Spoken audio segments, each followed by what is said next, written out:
አባት ሺ ቃላት ደርድሬ አውጥቼ አውርጄ አባት ሚለውን ቃል ላስውበው በእጄ አጣሁለት ለሱ ለክብሩ ሚመጥን ውለታውን ከፍሎ ህመሜን የሚያድን መቼም አልረሳውም ያኔ ጨቅላ ሳለው ለኔ ብለህ አንተ ነፍሴን ደስ እንዲለው አምሮቴ እንዲሰምር አምሮትህን ትተህ የሰው ፊት ሳትፈራ ተበድረህ መጥተህ ስንቶን ክልኝ ለኔ እኔን ደስ እንዲለኝ ነገዬ እንዲያምር መኖር እንዲያስችለኝ ስሜ ነህ አባቴ።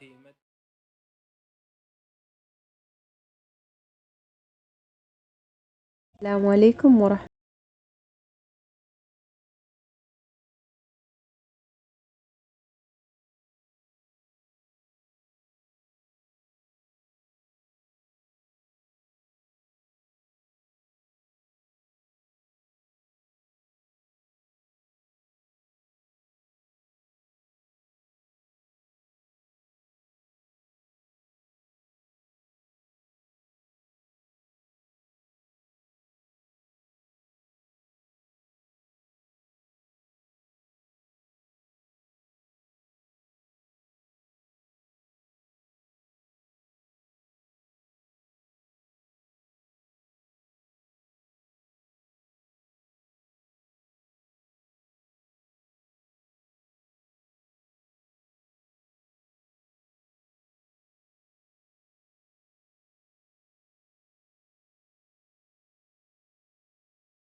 ለነገሩ ጥፋቱ የፈጣሪ ነው።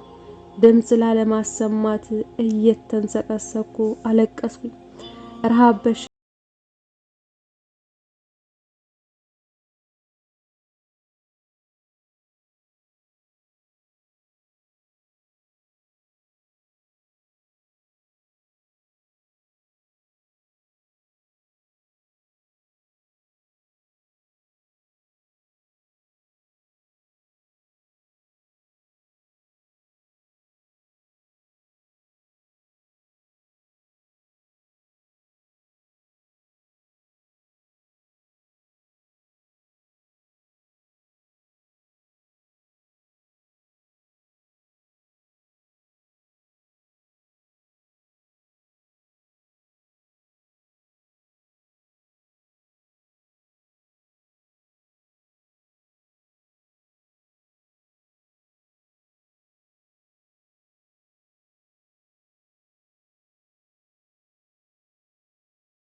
ፈገግ ለማለት ሞከረች። እንደዚህ ልብ ብዬ ካየኋት ቆይቻለሁ። አይኔ ላይ የቀድሞው መልኳ ድቅና አለብኝ። ቆንጅየዋ ደንዳናዋ እናቴ ትዝ አለችኝ። ከአሁኗ እማዬ ጋር ቢገናኙ የሚተዋወቁ አይመስሉም። ሁለ ነገሯ ተቀይሯል። የድሮዋ እማዬ የማየው በኢንቱ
ስለ ሰፈራችን፣ ስለ ድህነት ብዙ አሰብ።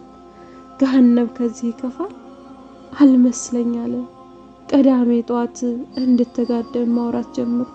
ስማማ አይቦ፣ ረሃብ እንዳይሰማን የሆነ ጨዋታ እንጫወት። ምን አይነት ጨዋታ? መቆናጠጥ። እኔ ቆነጥጠሃለሁ፣ ከዛ አንተ ከኔ ያስበልጠህ ትቆነጥጠኛለህ፣ እኔ ደግሞ ካንተ የበለጠ ቆነጥጠሃለሁ። ስለዚህ ቁንጥጫችን ሲያመን ረሃቡን እንረሳዋለን። እሺ አልኩኝ። እጄን ሰጠኋት። በስሱ ቆነጠጠችኝ።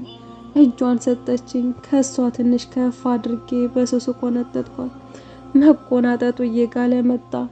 እጆቻችን ፍም መሰሉ። አዝኜላት ከሷ ያነሰ ስቆነጥጣት ድጋሚ በኃይል እንዲቆነጥጣት ታስገድደኛለች። በህመሙ ተወጥረን ረሃቡን ለጊዜው ዘነጋ ነው። ሆኖም መቀጠል አልቻልንም። እጃችን ሊበልስ ምንም አልቀረውም። ቤታችን እንደተዘጋች ናት። ብንከፍታት የምንሄድበት ቦታ የሆነ የምንንቀሳቀስበት አቅም የለንም።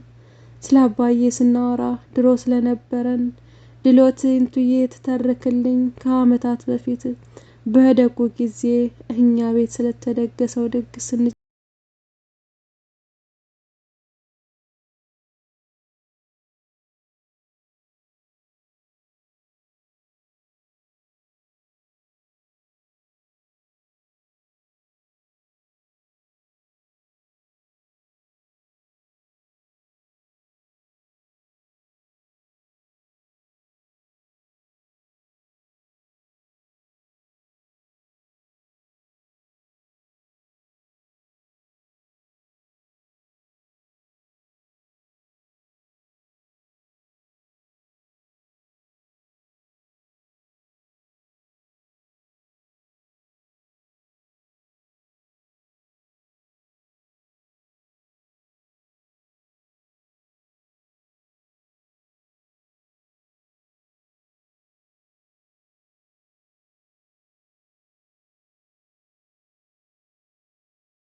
ተሞላ።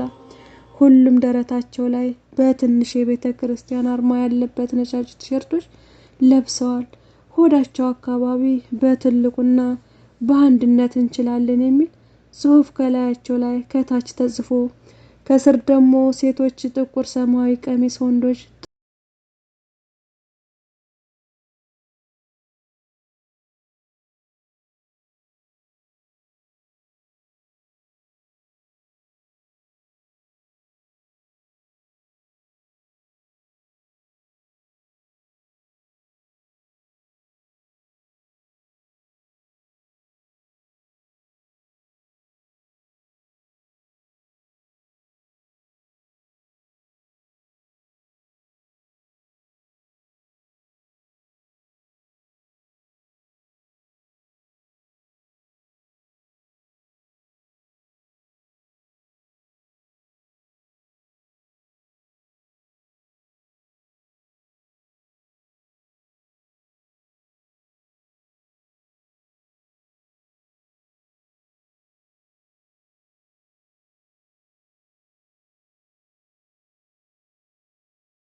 እያሰብክ እንድትውል ያደርግሃል አለች። ፈገግ አልኩኝ። ያመጡትን አስቤዛ በአይነት ጥግ ላይ እየደረደርኩ ቢያንስ ለአንድ ወር ምግብ የሚያሳስበን አይመስለኝም። ከጨረስን በኋላ ሴቶች ራት ሳልሰራን አንሄድም ብለው ግግም አሉ። ከሰሎን አቀጣጥዬ መክተፊያ ድስት ሰጠኋቸው። እየመሸሸ ነበረ። እማዬ ይዣት ወደ ቤት ስገባ ያየችውን ማመን ከበዳት። እያለቀሰች መረቀቻቸው። ወጡ። ሰራርተው ሲጨርሱ እማዬ እንድሻላት ጸለዩላት። ለመሄድ ተነሱ። አብረን እየተጨዋወትን እስከ መኪናቸው ድረስ ሸኘኋቸው። ልንለይ ስንል ሁሉም ከልብ አመሰገንኳቸው። ማህሌት ከቦርሳዋ ውስጥ የተጠቀለለ 10,000 ብር አውጥታ እየሰጠችኝ፣ ይሄ ደግሞ ለአስፈላጊ ነገሮች ይጠቅማችኋል አለችኝ። ሚጅ ካሞንሚ አብርሼ፣ ይሄ እኮ ነው የምለው። አንተ ደግሞ አሮጌውን ፍራሾች ካንተ በላይ ለሚያስፈልገው ሰው ስጥ። አንተ ስታደርግ እምቢ ብለናል እንዴ? አላልንም። አንተ እውቀት አለ፣ ባለህ እውቀት አገዝከን።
3 ገጾች አገኘው።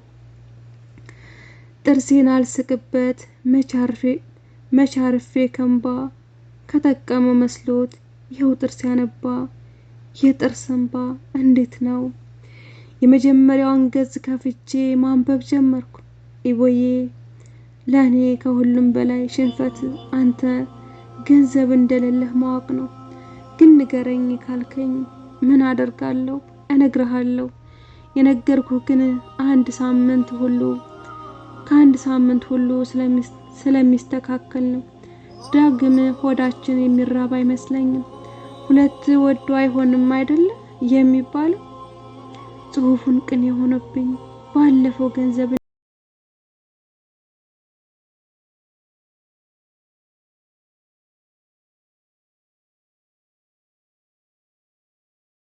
እንዴት ታሰረ ስሰማ በጣም አለቀስኩኝ። ለምን የተሰረቀ ሞባይል ማሻሻጥ እንደፈለገ አልገባኝም። አልገባይ ብሏል። ገንዘብ ቸግሮት ነው አይደል? ቢቸግረው ይነግረኝ ነበረ። ተጨማሪ ፍራንክ አመጣለሁ ብሎ የባሰ ጋሽና ያባየን ጉሮሮ ዘጋ። እስከ ሰኞ ድረስ የምንበላው አብዱኬ መሸፈን አይቀርም ብዬ አስቤ ነበር። በእርግጥ ባይታሰር አይርበንም። እሱንም እየደበደቡት ይሆን ወይስ ብዬ ሳስብ ሆዴ ቢሰኛል። ምን ማድረግ እንዳለብኝ አላውቅም። እማዬ ግን ከዚህ በላይ እንዲርባት አልፈልግም። ቢያንስ ደህና ምግብ በልታ መሞት አለባት። ቀኑ አልፈጥን ብሎኝ እንዱዬ አብዱኬ ሞባይሉን ያመጣው በእኔ ምክንያት እንደሆነ ብታውቅ ምን ትለኝ ይሆን? ጸጸት ተሰማኝ። አብዱኬ በእኔ ስበብ ለዚህ ሁሉ መብቃቱን ራሴ ወቀስኩት። ደብተሩን ገልጬ የመጨረሻውን ገጽ አየሁት። ትንሽ ረዘም ይላል። ማንበብ ጀመርኩኝ። ኢቦዬ በህይወቴ እንደዚህ እየቀፈፈኝ የጻፍኩት ቀን የለም ያለ አይመስለኝም። አዎ ለምን? ከልጅነት የአእምሮዬ ላይ የተቀረጸ ነገር አለ። ክብርን መጠበቅ፣ ማንም ሰው ያለ ልፋቴ ምንም እንዳደርገኝ አለመፍቀድ፣ ጥቅምን ፍለጋ ለራሴ የምሸጥ አይነት ሴት አይደለሁም። በሆን ኑሮ ድሮ የሀብታም ቅማጭ ሆኜ ነበር። ግን ስለማልፈልግ ጫናውን ሁሉ ተቋቁሜ እንዲህ ደርሻለሁ። ይሄ መድረሻ ይሁን መነሻ አላውቅም።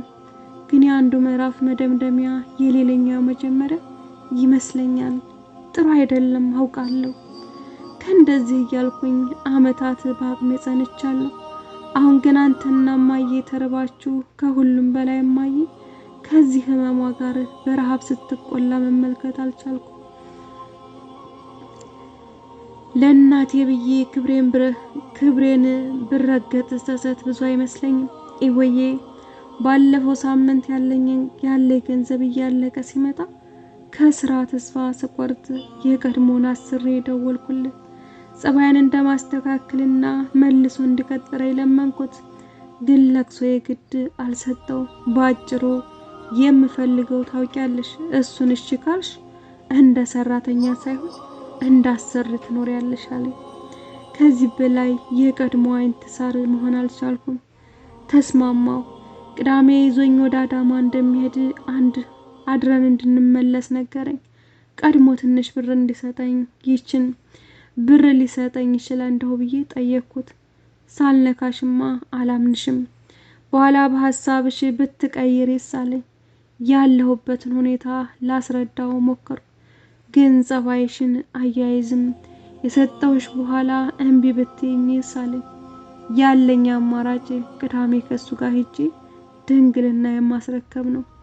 ከእንደዚህ ካደረኩ በፈለኩት ሰዓት የምፈልገውን ያክል ገንዘብ ይሰጠኛል። እንደተስማማሁ ነገርኩት። ሰፈር ድረስ ወጥቶ እንደሚያነሳኝ ነገረኝ።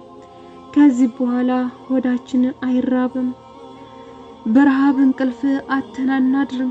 ኢቦዬ ይሄ ማንም በኔ ቦታ የቆመ ሰው የሚያደርገው ነገር ነው። ቻልኩትን ያክል ተሻግሬያለሁ። ከዚህ በኋላ ግን በቃ ሴትነቴን ላሰሬ ማስረከብና እሱን ማስደሰት አለብኝ። እሱን ሳስደስት እናንተ ሳይርባችሁ የተሻለ ኑሮ ትኖራላችሁ። ከመሞት መሰንበት ይሻላል። በደመ ነፍስ ማስታወቂያውን ደብተሩን ወደ ቦታ ወርውሬ ከቤት ወጣው። እየሮጥኩ ከሰፈራችን ወጥቼ ባጃጅ ተራ ደረስኩ። ለምን እንደወጣው ለምን እንደምሮጥ ወዴት እንደምሄድ አላውቅም። ባጃጅ ተራ ስደርስ ከብዥታ የመንቃት ጀመርኩ። ከዓይኔም ዘለላዎች መንታ መንታ እየሆነ ይፈሳል። ከዚህ በኋላ ምንም ፈጥሬ እንደማላተርፋት ገባኝ። እየተመለስኩ ያየሁትን ድንጋይ ላይ ተቀምጬ ለረጅም ሰዓት አለቀስኩ። እማዬ ቁርስ ላለመብለቷ ትዝ ሲለኝ እንባዬን ጠርጌ ወደ ቤት መመለስ ጀመርኩ። የቤታችን ቅያሴ ጋር ስደርስ የጩኸት ድምፅ ሰማሁ። ቁልቁለቷን ወርጄ ቤታችን ጋር ስደርስ የሰፈራችን ሰዎች ይጮሃሉ፣ ያለቅሳሉ። ተመለከቱኝ። ምን እንደተፈጠረ ለማየት በመሃል እየሰነጣጠኩ በር ጋር ደረስኩ። ጋሼ በር ላይ ቆሞ ያለቅሳል። መምጣቴን ሲመለከት አቅፎ ማልቀስ ጀመረ። ጋሼ ምንድነው ምንድነው እያልኩኝ ከቅፎ ወጥቼ ወደ ቤት ገባሁ። ወንዶች እማዬን ከበው እየተነሱ እየፈረጡ የሚያለቅሱ ሴቶችን ለመያዝ ይሞክራሉ። የሆነ ሰው በመስኮቱ ሲከፍተው ብርሃኑ እማዬ ላይ ያረፈ። አይኖቿ ፈጠዋል። ግራ ተገባሁ። ቅድም ስቀሰቅሳት እንዲሆና ነበር። ከራሴ ጋር ተወዛገብኩኝ። ሰውነቴ ከርቶኝ ተዝለፍልፌ ልወድቅ ስል ጠንካራ እጆች ደግፈው አስቀመጡኝ። በሰላም የወጣሁበት ቤት በሰዓታት ውስጥ ለቅሶ ቤት ሆኖ ሲጠብቀኝ በእውነት ይሁን በቅዠት ዓለም ያለሁትን ማወቅ ተሳነኝ። ትንሽ ቆይቼ ትናንት እኮ ከነ ምህረት ጋር ስታወራ ስትመርቃቸው ነበር አልኩኝ። ጋሻ አቅፈው ሊያረጋጉኝ ሞከሩ። አንተ ወንድ ነህ፣ ጠንከር በል ልጄ። አንተ ጠንከረህ እህትህን ማጠንከር አትችልም። አንተ ካልጠነከርክ እህትህን ማጠንከር አትችልም። ጋሼ ትከሻዬን እየወዘወዙ ሊያበረቱኝ ይሞክራሉ። ትንሽ ካለቀስኩ በኋላ ወደ እማዬ ተጠግቼ ግንባሯን፣ እጇን፣ እግሯን ሳምኳት። ጋሼ አብዱረዛቅ ትከሻቸው ላይ አቡደጃ ጣጥፈው ሲያመጡ ሳየናት የመሞት እውነት ሆኖ ገባኝ። አባቴ ሲሞት ያመጡት እርሳቸው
ግን እሷም አይኔ እያየ እናቴ አትሞትም ወንድም የማይራብም ብላ ነው እዚህ ህይወት የገባችው። ብቻ ከባድ ነው። ላይክ ሼር እያደረጋችሁ አበረታቱኝ። ኢንሻአላህ ነገ በቀጣይ ክፍል እንገናኛለን። ወሰላሙ አለይኩም ወራህመቱላሂ ወበረካቱ።